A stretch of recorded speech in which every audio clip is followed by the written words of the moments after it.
말합니다. 산 넘어 산이라는 말이 있듯이 인생의 한 고비가 지나가고 나면 또 다른 문제가 계속해서 발생하는 것을 우리는 경험하게 됩니다. 이스라엘 백성도 물 문제가 이제 해결되고 나니까 이제 먹을 것에 대한 또 문제가 생겼습니다. 애굽에서 나온 지 이제 한 달이라는 시간이 지났습니다. 먹을 식량은 다 떨어지고 그러자 이스라엘 사람들은 다시 아론과 모세를 향해서 원망을 쏟아놓기 시작합니다. 오늘 본문만 보더라도 원망이라는 단어가 계속 반복하고 있는데요. 단어로 보면은 7번이나 이렇게 원망이라는 단어가 나오고 있습니다. 하나님께서 베풀어 주신 것들에 대해서는 쉽게 잊어버리고 그 대신 필요한 것을 계속해서 요구하고 있는 모습을 볼 수 있습니다. 여러분, 어린 아이일수록 참을성이 참 부족한 것을 볼 수 있는데 원하는 것을 즉각 해결해 주기를 바랍니다. 그래서 아이들과 가끔 어디를 가보면 무언가를 끊임없이 요구합니다. 배고프다, 춥다, 덥다, 언제 도착하냐, 화장실 가고 싶다, 잠 온다, 등등 계속해서 원하는 것을 늘어놓는 것을 볼 수 있습니다. 하지만 시간이 지나고 이제 어른이 된다는 건 참고 인내해야 하는 법들을 배운다는 것이죠. 여러분, 신앙에 있어서도 마찬가지입니다. 끊임없이 하나님께 요구하기만 하고 불평하고 있다면 아직 그 신앙의 단계는 어린아이와 같은 모습이라고 할 수 있습니다. 여러분, 하나님께서 우리에게 지금까지 베풀어 주신 것과 우리가 원하는 것, 그것을 저울에 달아서 계산해 본다면 어떤 것이 더 많이 있겠습니까? 만약 베풀어 주신 것이 더 많다고 생각된다면 우리 입에서는 감사가 나올 것이고, 내가 원하는 것이 더 많다고 생각되면 그 입에서 불평이 나올 것입니다. 우리가 가만히 생각해 보면 단지 잊고 있을 뿐이지 하나님께서 지금까지 우리에게 베풀어 주신 것들이 더 많은 것을 알 수 있습니다. 지금 당장은 내가 원하는 이 문제가 너무나도 크기 때문에, 너무나도 커 보이기 때문에 하나님의 은혜가 가려져 있을 뿐이지, 사실은 하나님께서 우리에게 지금까지 모든 필요를 채워주고 계셨음을 우리가 기억해야 할 것입니다. 이스라엘 백성들은 이제 노예에서, 그 종의 신분에서 자유인이 된 지 이제 겨우 한 달이 지났을 뿐입니다. 그래서 아직은 그 모습이 제대로 체계도 갖춰지지 아니하고 오합지졸 같은 그런 모습이었습니다. 신앙에 있어서도 어린아이와 같은 그런 모습을 지니고 있었습니다. 그래서 아직은, 지금까지는 그들이 하나님을 향해서 또 모세와 아론을 향해서 이렇게 불평하고 원망을 쏟아놓는다고 해도 하나님께서 당장 벌하시지는 않으십니다. 그들의 요구를 들어주시고 마치 어린아이를 달래듯이 어르고 달래고 모든 것을 다 받아주시는 그런 모습을 볼 수 있습니다. 아직은 어리기 때문이죠. 하지만 이 광야의 여정, 그 40년의 훈련의 시간들을 살펴보면 율법이 주어지고 하나님의 말씀이 주어지고, 그럼에도 불구하고 많은 시간이 지난 뒤에도 계속 불평하고 원망하면 그때는 하나님께서 질병이나 여러 가지 재앙들을 통해 그들을 벌하시는 모습을 우리가 뒤로 가면 살펴볼 수 있습니다. 사랑하는 여러분, 신앙의 자람에 따라, 신앙의 연수에 따라 기대되는 그런 모습들이 있습니다. 초신자일 때는 모든 것을 다 이해하고 받아들여지지만 1년이 지나고 또 10년이 지나고 20년이 지나도 똑같은 모습, 어린아이와 같은 모습을 지니고 있다면 그때는 그런 모습들은 받아들여지지 않을 것입니다. 우리의 신앙이 깊어진다는 건 시간이 지날수록 감사는 더욱더 늘어나고 반면에 불평은 더욱더 줄어든다는 뜻입니다. 그래서 우리의 감사가 곧 우리의 신앙의 척도가 된다는 것, 우리의 감사가 곧 믿음이라는 것을 기억하면 좋겠습니다. 여러분, 이스라엘 백성들은 애굽의 이집트에 살면서 굉장히 힘든 시간들을 보냈습니다. 그래서 하나님을 향해서 괴로짖음에 부르짖었고 그 부르짖음에 하나님께서 응답하셨습니다. 그런데요, 오늘 말씀 보시면 재밌게도 그들이 차라리 우리가 애굽에 있었을 때가 더 나았다라고 말하는 걸 볼 수 있습니다. 3절의 말씀인데요, 제가 읽어보겠습니다. 이스라엘 자손이 그들에게 이르되 우리가 애굽 땅에서 고기 가마 곁에 앉아 있던 때와 떡을 배불리 먹던 때에 여호와의 손에 죽었더라면 좋았을 것을 너희가 이 광야로 우리를 인도해 내어 이 온 회중이 줄여 죽게 하는도다.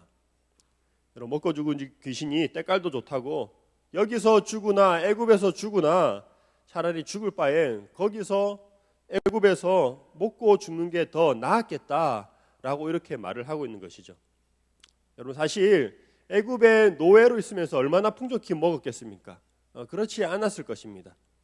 단지 지금 상황에 불만이 더욱더 크다 보니까 오히려 더 과장해서 말하고 있는 그런 모습을 볼 수 있습니다.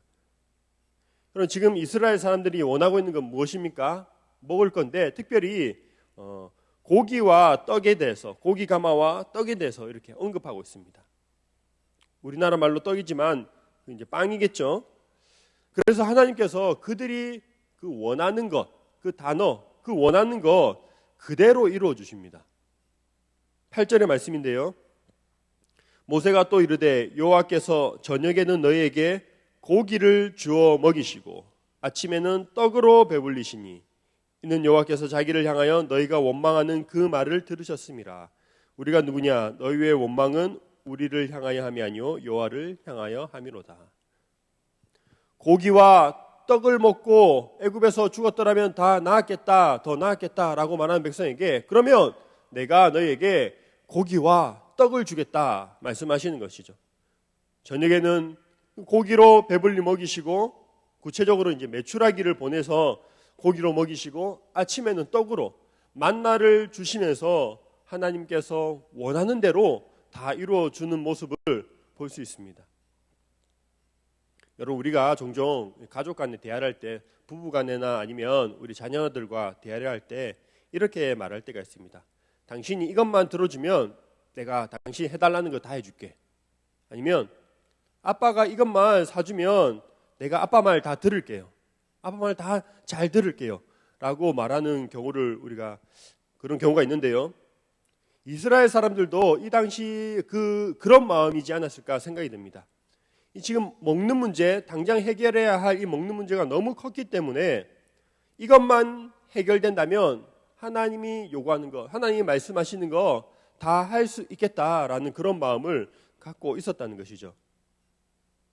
그러자 하나님께서 이렇게 말씀하십니다. 4절의 말씀입니다. 그때 여호와께서 모세에게 이르시되 보라 내가 너희를 위하여 하늘에서 양식을 비같이 내리리니 백성이 나가서 일용할 것을 날마다 거둘 것이라. 이같이 하여 그들이 내 율법을 준행하나 아니하나 내가 시험하리라. 여러분, 무슨 뜻이겠습니까?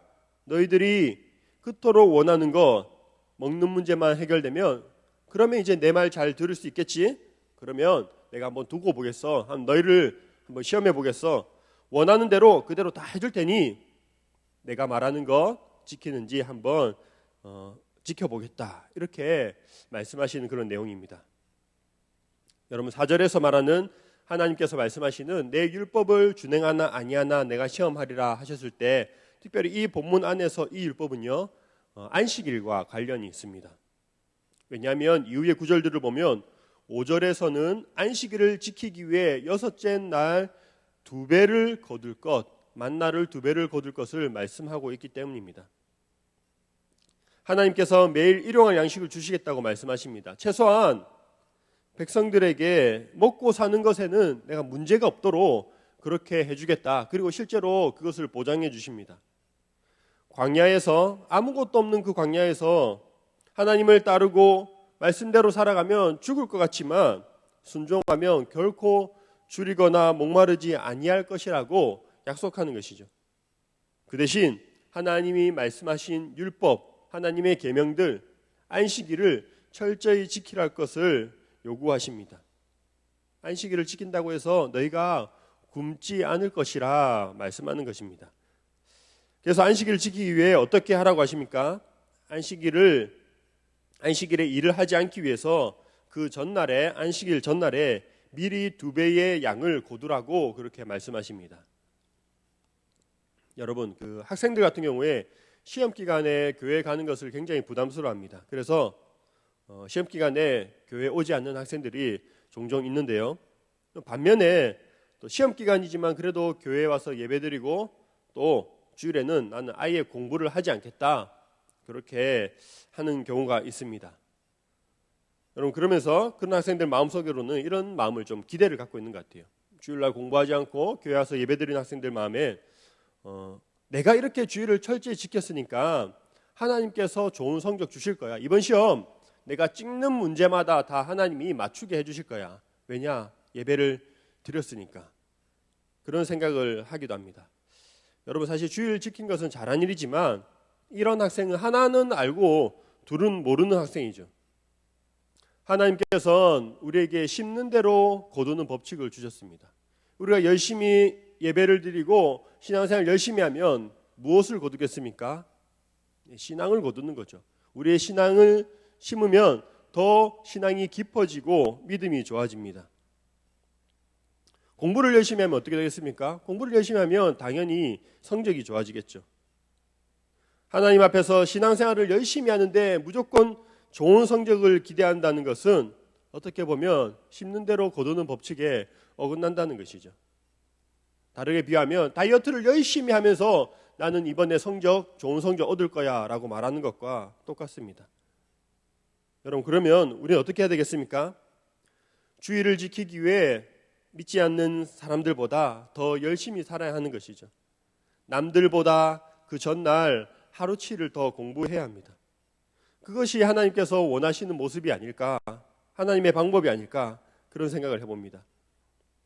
안식일을 지키기 위해 그 전날 이스라엘 백성들이 2배의 만나, 2배의 수고를 들여서 일하였던 것처럼 우리도 그렇게 하나님을 섬기기 위해서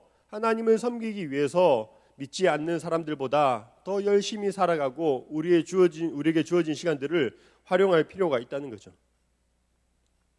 여러분, 하나님 말씀대로 그대로 순종하고 살아가면 결코 망하지 않습니다.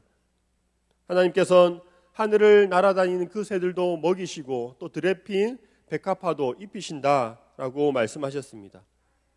하물며 하나님의 뜻대로 살아가고자 하는 그 하나님의 자녀들에게 하나님께서 필요한 것을 채워주지 않으시겠습니까?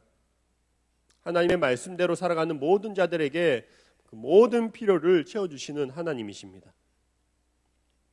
그리고 하나님께서 만나를 거둘 때 또 명령하신 부분이 있는데요, 그것은 그날 먹을 만큼만 거두라고 말씀하십니다. 16절의 말씀입니다. 여호와께서 이같이 명령하시기를 너희 각 사람은 먹을 만큼만 이것을 거둘지니 곧 너희 사람 수요대로 한 사람의 한 오멜씩 거두되 각 사람이 그의 장막에 있는 자들을 위하여 거둘지니라 하셨느니라. 한 오멜은 한 2리터 정도 되는 양인데요, 만약에 그날 먹어야 할 양보다 더 많이 거두어서 다음 날까지 두게 되면 그것은 썩어서 먹을 수 없게 됩니다. 사랑하는 성도 여러분, 하나님은 사람이 살아가는 데 필요한 것을 채워주시는 분이라고 앞서 말씀드렸습니다. 최소한의 먹을 것을 보장해 주시는 분이십니다. 여러분, 그런데요, 아이러니하게도 지금도 먹을 것이 없어서 굶어 죽는 사람들이 있습니다. 말씀을 준비하면서 좀 흥미로운 사이트를 한 개 발견했는데요, 인터넷 사이트인데요, 여러 가지 통계를 실시간으로 보여주는 그런 사이트였습니다. 실시간으로 이 굶어 죽는 사람들이 숫자가 계속해서 올라가면서 기록되어 있었는데 어제 낮 한 1시 좀 넘는 시간에 보니까요, 어제 하루만 그때 그 시간까지만 굶어 죽는 사람이 17,000명을 조금 넘어가고 있었습니다. 1년치가 아니라 어제 하루, 그것도 반나절의 수치입니다. 보통 보니까 하루에 많게는 한 10만 명 가량의 사람이 매일매일 굶어 죽는다고 합니다. 여러분, 전 세계 코로나로 인해서 많이 힘들어하고 있지만 엊그제 코로나로 죽은 전 세계 사람의 수가 10,000명이 조금 넘습니다. 굶어 죽는 사람이 코로나로 인해 죽는 사람보다 훨씬 더 많이 매일매일 이렇게 일어나고 있습니다. 여러분, 하나님께서 먹이신다고 말씀드렸는데요, 이러한 통계를 보면 그 말이 꼭 틀린 말인 것 같습니다. 그때는 하나님께서 지키고 보호하시지만 오늘날에는 하나님이 그렇지 않은 것 같이 느껴지기도 합니다. 여러분, 그런데요, 사실 하나님은 오늘날에도 그때보다 더 많은 것들을 우리에게 풍족하게 베풀고 계십니다. 전 세계에서 생산되는 식량의 양으로 따져보았을 때요, 모든 전 세계의 사람들이 먹고도 남을 만큼의 양이 생산되고 있습니다. 약 지금 인구의 2배에 되는 가량의 식량이 생산되고 있다고 합니다. 그런데 무엇 때문에 이런 일이 발생하느냐? 미리 거두는 사람들, 욕심 때문에 그런 거죠. 그날 먹을 치만 거두는 것이 아니라 욕심 때문에 더 많이 거두려고 하는 그런 사람들이 있기 때문에 굶어 죽는 사람들이 생기고 있는 것입니다. 하나님의 말씀에 순종하지 않고 있는 것이죠. 20절의 말씀을 읽어보겠습니다. 그들이 모세에게 순종하지 아니하고 도로는 아침까지 두었더니 벌레가 생기고 냄새가 난지라 모세가 그들에게 노하니라. 이스라엘 백성들이 말씀에 순종하지 않고 욕심을 부려서 자기가 가져가야 할 양보다 더 많이 가지게 되자 벌레가 생기고 악취가 나는 일들이 발생했습니다. 인간의 욕심은 이렇게 악취를 발생하게 합니다. 인간의 욕심으로 인해서 이런 재앙이 발생하게 된 것입니다. 결국 우리의 굶주림은 탐욕의 결과입니다. 사랑하는 성도 여러분, 우리는 정말로 가지지 못해서, 내가 정말 필요한 것을 가지지 못해서 불평하기보다는 더 가지지 못해서 불평할 때가 더 많은 것 같습니다. 우리에게 날마다 일용할 양식을 공급해 주시고 또 그것을 바라보며 감사하고 더 많이 가지려고 하기보다 조금 더 나누는 그런 삶을 살아가는 우리 모두가 되길 주님의 이름으로 축원합니다.